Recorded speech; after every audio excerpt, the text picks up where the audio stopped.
Now we'll move on to the next topic, that is speed control of induction machine.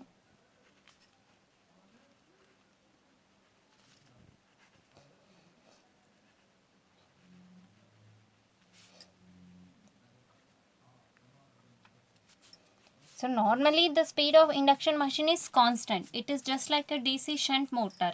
So in DC shunt motor, speed will not vary as much. So speed is always constant. So in case of induction machine, it is similar to DC shunt machine. So the speed is almost constant. So we can change the speed by using certain methods. So we can control the speed either by using stator methods or rotor methods. We have two methods. So one is by using stator. So how to change by using stator?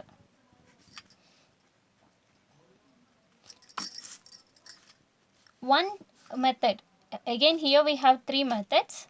First method is by changing the supply voltage. Supply voltage. Usually we'll give the voltage for three-phase induction machine is 415 volts. Three-phase 415 volts, 50 hertz. So if you change that, or by any way if you control that voltage, you can change the speed of the induction machine, because voltage is directly proportional to speed. Second method is by changing number of poles. Another method is by changing the supply frequency.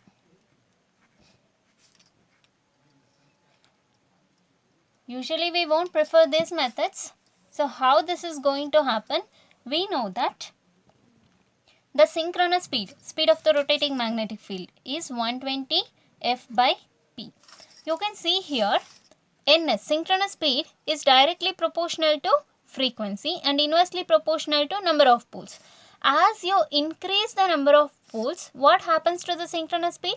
Synchronous speed decreases. Once the synchronous speed decreases, what happens to the speed of the rotor? Speed of the rotor also decreases, because always Ns is greater than N. This we have discussed while discussing the working principle of DC machine, right?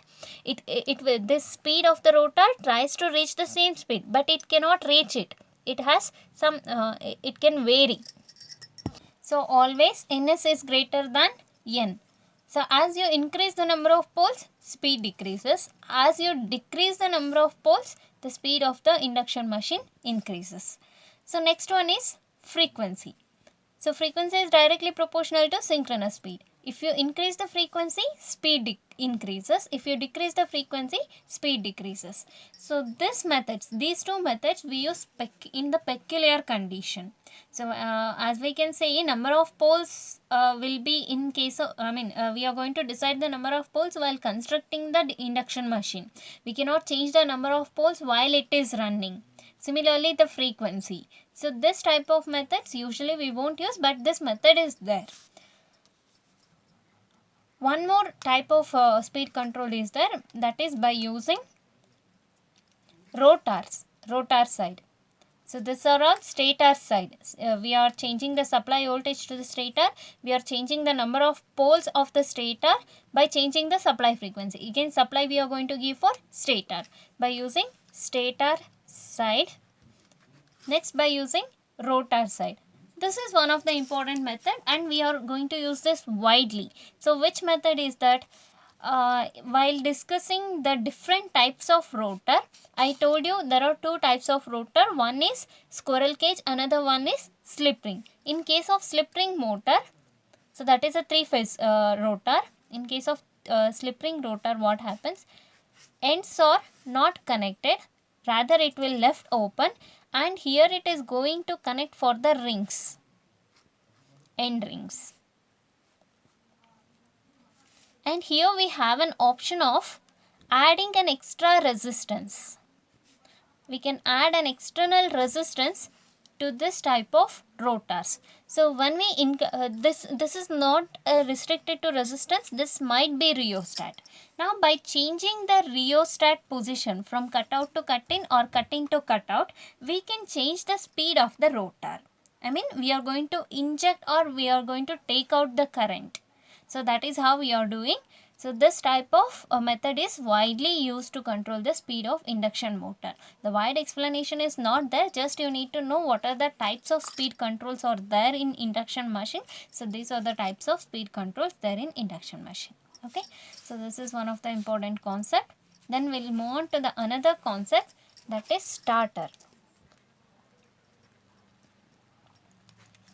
Starters for induction machine. What do you mean by starter? And why we need to use this starter? In the lab, you have seen the starter which we are using. That is a doll starter, DOL starter. So already I have discussed this with many of the students while conducting the experiment. Why starter is used? So the thing comes to our mind is to start the induction machine. No, starter is not used to start the induction machine. It has its own application, specific application, that is when induction motor, we are going to apply 3-phase voltage here. Right, here we have fuse. So here we are going to apply 3-phase voltage. So this is 3-phase circuit. Here we have an induction machine. 3-phase star connected induction machine. So this is your induction machine. If we connect this supply, this 3-phase supply RYB directly to the windings, if we connect directly to the windings, initially the motor is running under no load condition. We have not applied any load for the induction machine. So the motor is free to take as much as current it need. Let us consider the machine is rated for 450 volts, 2 amperes current. This is the rating of the machine.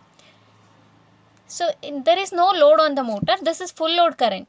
Maximum the motor can take this much current. It should not exceed this current. But when it is under no load condition, the motor is free to take any much as current it want.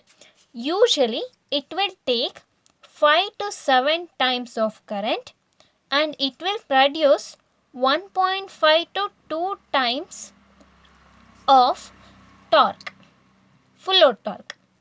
So it will take 5 to 7 times of full load current and 1.5 to 2 times of full load torque. So that is what the problem with induction machine. So what happens if the rated current is 2 amperes and the motor is taking 5 times of that current, that means 10 amperes. So we have not connected any load. So motor is going to take 10 amperes of current. What happens to the motor? So there might be an insulation problem. The motor may get damaged. Otherwise, there might be a problem to the supply. The supply voltage may be drastically drop. So this is what the problem we are facing in case of induction machine. So what we need to do for this, we should have some solution for this, right? We need to reduce this current. So once the motor pick up its speed and when we add the load, it can take maximum current, no problem. But when it is under no load condition, we need to reduce this current. So to reduce this current, we are going to use a current limiter. We are going to use current limiter circuit. That circuit is nothing but starter. So now what do you mean by starter? Starter is used to limit the starting current flowing through the induction machine. How can you explain this? When induction machine is running under no load condition, it is free to take 5 to 7 times of full load current and it can produce 1.5 to 2 times of full load torque. So to limit this current and the torque, we are going to use starter. Starter limits the starting current flowing through the induction machine. So understood the requirement of starter?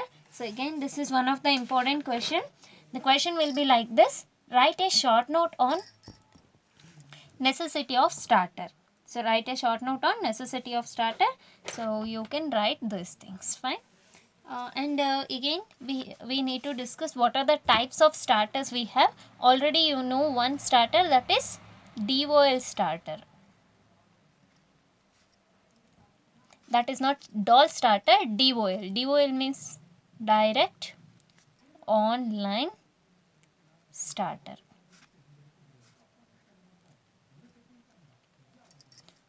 So another starter is primary resistor starter.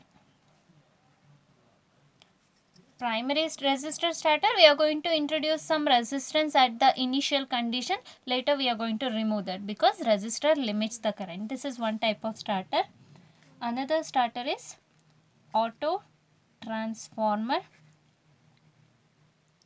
starter. And one more we have, that is star delta starter. So auto transformer starter, direct online starter you already know.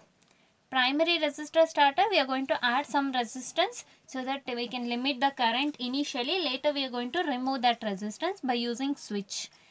Auto transformer starter, auto transformer means we can vary the voltage. In the transformer we can vary the voltage from 0 to maximum. So there will be a knob. So initially what we are going to do, we are going to keep the voltage at minimum position, supply voltage, so that the current taken by the motor is also less. When voltage is less, current supplied by the supply is also less. So we are giving very less current. Later once it pick up its speed, we are going to increase the voltage by using auto transformer. That is auto transformer starter. Star delta starter. So initially we are going to connect the circuit in star. This is used for delta connected motors, not for star connected motors. Anyway, this is star connected motor. I am talking about delta connected motor. Delta connected motor will be like this. The stator windings will be connected in delta. Okay. Star delta starter, initially the supply for this is connected in star. When it is connected in star, if we consider the 3-phase voltage is 415 volts line voltage. We know in case of star connection, line voltage is √3 times of phase voltage. Means if line voltage is 415, so what is your phase voltage? Phase voltage will be V phase is equal to 415 divided by √3. 415 divided by √3. How much it will be? 240 volts. 239.6, 240 volts.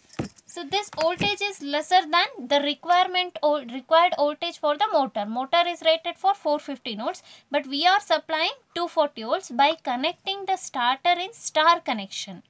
So when voltage is less, obviously current drawn by the motor is also less.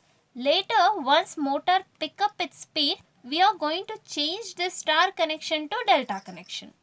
So when we connect it for delta, the voltage is get back to the 415 volts. Line voltage is equal to phase voltage in case of delta connection. In case of delta connection, VL is equal to V phase. So the voltage applied for each phase will be same as supply voltage. So the motor can take the required amount of current. So these are the types of starters we have. With this we are going to end the fourth module. So fourth module is a combination of DC machines and induction machine, 3-phase induction machine. So we have covered both DC machine part and induction machine part. So read well, all the best.